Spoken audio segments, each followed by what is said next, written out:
Benvenuti tifosi del Napoli. Andiamo alle notizie della nostra squadra preferita. Se ti piace il video alla fine chiedo il tuo like e iscriviti al canale. Andiamo al video. Riccardo Trevisani, giornalista, è intervenuto nel corso del terzo tempo calcio Napoli a Televomer. Forza ragazzi, parliamoci chiaro, Lukaku deve svegliarsi.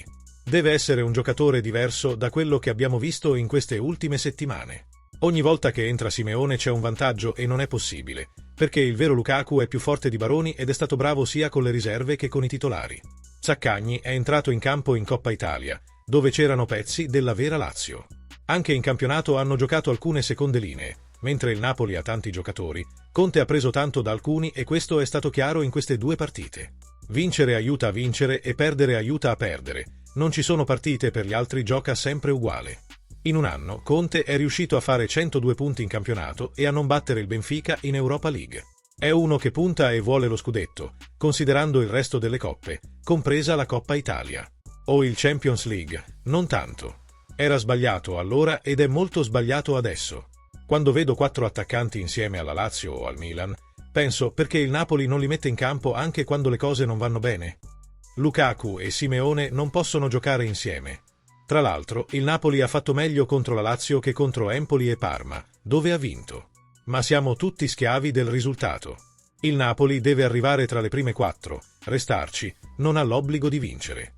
Normalmente i centravanti hanno caratteristiche specifiche. C'è chi avanza da solo e c'è chi ha bisogno di una squadra che gli dia occasioni da gol.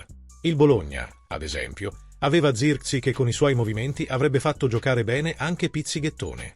Vlahovic non fa questo lavoro con Thiago Motta e sembra che la Juventus giochi male. Se gioca a spalle alla porta si mangia anche viti dell'Empoli.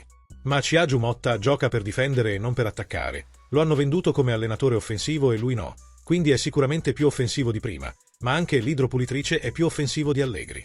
Per sostituire Kvaratskhelia credo che Conte metterà in campo David Neres. Ho qualche dubbio sul doppio centravanti. La pedana è corta e se va dietro non c'è nessuno da inserire durante la partita. L'Udinese ha qualità e voglia di giocare a calcio, ma secondo me se gioca 100 volte contro il Napoli perderà 100 volte, perché è una squadra che non sempre ha la palla e con giocatori poco intelligenti in campo. Scelte. Mancheranno il portiere titolare e l'attaccante. L'altra brutta notizia per i bianconeri è che Touré potrebbe essere convocato. Se la partita è ben giocata, l'allenatore non è stupido, proverà a riproporre la stessa soluzione. Ricordo che Jorginho riuscì a rubare il posto da titolare a Val di Fiori in una partita contro il Club Brugge e Sarri, passò dal 4-3-1-2 al 4-3-3. Le stagioni sono fatte da 38 partite, la strada è lunga e il resto difficile. Il Milan batte di poco la Stella Rossa, la Juventus inguardabile batte il Manchester City. Il calcio è difficile. Tranquilli, il Napoli è forte e arriverà tra le prime 4. Sarà una grande stagione. Qual è la tua opinione? Lascia il tuo commento sul video e iscriviti al canale, grazie.